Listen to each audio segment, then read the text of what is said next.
Good morning po, kayo mga natitog. Gumising naman ako ng maganda. Ayan, mag-unboxing tayo ng maraming parcel. Yung mga parcel pala natin, mostly from Shopee, pero meron din from TikTok. So, ang i-unbox natin ngayon is 7 packages. Ayan.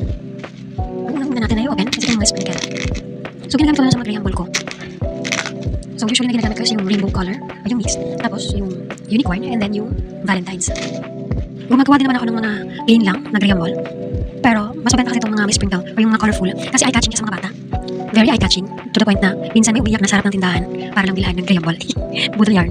Pero ganoon talaga sa pagtitinda, kailangan meron kang diskarte. Alam mo kung ano yung maganda, ganyan. So yan, ito yung Valentine's.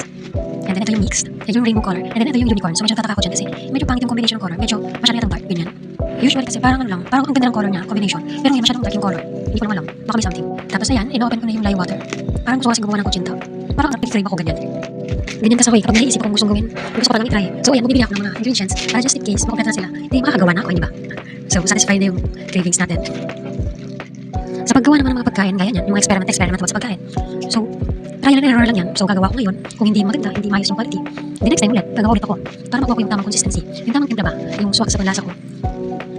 Although hindi ko naman ito gagawin business. Siyempre, pang pagbahay lang, pang personal use ganyan. Pero maganda pa rin yung maraming alam. Kahit konti-konti lang. So, eto na tayo sa next. Next box naman. Ano kaya to? Alam ko na. Marshmallow yata to. Yan. Ito yung mga mixed marshmallow. Ginagamit ko nito sa graham balls. Yan. And yung ginagamit ko kasi meron siyang feeling. Masarap yung feeling niya. And then, yan, masarap din yung marshmallow itself yan. So, bali yung graham ball natin, parang 4 layers. So, meron siyang sprinkle sa labas. Kung may sprinkle, or kung walang sprinkle, yung ang crushed graham lang. And then, yung crushed graham. Tapos, meron yung marshmallow, and then yung marshmallow natin may filling. So, bali 4 na layer na siya. So, ito, next na natin na parcel. Ano kaya ito? Alam ko na, bilao to. Small size lang yung bilao. Bumili ako ng bilao kasi kailangan kasi second ng pamangkin ko. Gagawa pa ako ng puto. Pero nakagawa naman ako ng puto. Kinabog din na kami ng yung totoong bilao ba? Yung normal. Ayan. Ito kasi, yung plastic lang to, yung color black. Ayan, small size lang yan. Ayun, so 10 pieces siya. So 10 pieces parang 100 plus lang or 200 lang. So very tipid na siya. And then reusable pa siya, pero siya magamit ulit. Gusto lang, kung ulit ako. Pero kung itapon mo, bawa ka naman sa nature, gamitin mo naman kahit 3 beses, ganyan. So meron naman yan sa pin, kaya hindi naman yan madumi yan. Or kapag nadumi, pwede naman labahan, pwede hugasan. Ayun, so dito tayo sa next na parcel. So ang next parcel natin, I think, is yung mga crushed graham. Ayan, crushed graham siya. So masarap to, ginagamit namin ito sa graham ball stick. Super simple mga parcel, oh. Puro siya bubble wrap. After ng bubble wrap, meron pa yung box sa yun. Minsan na, loob ng box, meron pa yung bubble wrap. Pero ito, crushed graham naman to, kaya meron siyang bubble wrap sa loob. Hindi naman na siguro makakrush yung crushed graham, no? Pili nyo. Answer na lang. So, ito pa lang yung itsura niya. Ayan. So, nagbago siya ng packaging. Dati, parang transparent lang tapos may label. Ngayon, ayan, maganda yung packaging niya. So, kulo siya. Ang galing na. So, yung 1 pack niyan is 1 kilo na. So, ayun. Tignan niya naman mabuti. So, 1, 2, 3, 4. Ay, wow, ang galing ko magbilang. O, take a look pa. Pag nakalimutan na pa, wala lang. So, kung gusto mo gumawa ng graham wala yan, bumili ka na ng ganyan. Masarap yan. At least, hindi ka na magka-crush ng mga graham cracker. So, although pinabibili naman ng mga crush graham, wala lang, mas ko lang talaga yung 1 kilo. Huwag ka na nga. For our next budol, ito naman na.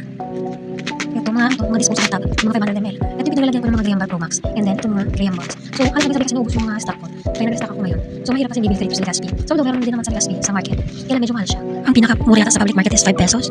While dito sa shop, sa binibilang kong shop, ano lang, parang magpo 4 pesos lang. Although 1 peso lang naman yung difference niya. Kaya lang yung New York, yung hindi na ako lalabas, hindi na ako pupunta ng Legazpi, hindi na ako mamasahe, hindi na ako iinitan.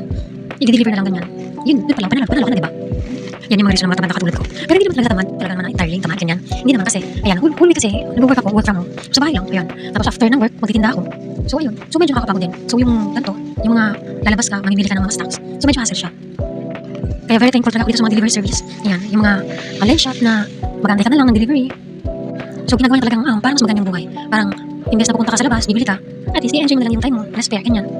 Kasi yung mga ganito naman, hindi naman kailangan madaliin. Kaya important yung nagmamonitor ka ng mga stocks mo. Ayan. Para alam mo kung alin yung maubos na, alin yung konti na lang, alin yung i-order mo na. Para kapag gagawa ka na, meron ka ng stock, mga ganun. So, yun yung importance na marunong ka mag-inventory. Hindi naman super inventory, at least nakikita mo lang. Parang matatansya mo. Na-estimate mo lang ba yung mga nandyan, ganyan. Kung hanggang kailan siya mag-last. Eto, last parcel na yan. So, hulaan nyo kung ano to. Hulaan nyo. Pero kahit huwag mo hulaan, open ko yan. Ang ganda package na, tingnan mo parang naman siyang gift. So, sa part na to, parang nagtataka na ako sa sarili ko. Parang hindi ba ako napapagod? So, kaya 1 week ang trabaho. Tapos, kung ano pang ginagawa ko on the side, ayan. Tapos ngayon, nagdagdag naman ako. Yan, meron akong piniling donut maker. So, mini donut maker lang siya ganyan. So, baka sabihin nyo, may donut maker ako pero wala akong mga mixture. I mean, yung mga mix para sa paggawa ng donut. Meron to. Kailang hindi pa dumarating. Parang ngayon pa lang deliver ganyan. Baka sabihin nyo, pandagdag ko naman sa tanda ko ha. Hindi pang personal ko lang to. Pero kung mag-order ka, pwede din. Sino ba naman ako para tumanggi? Mag-PM ka lang para mag-order.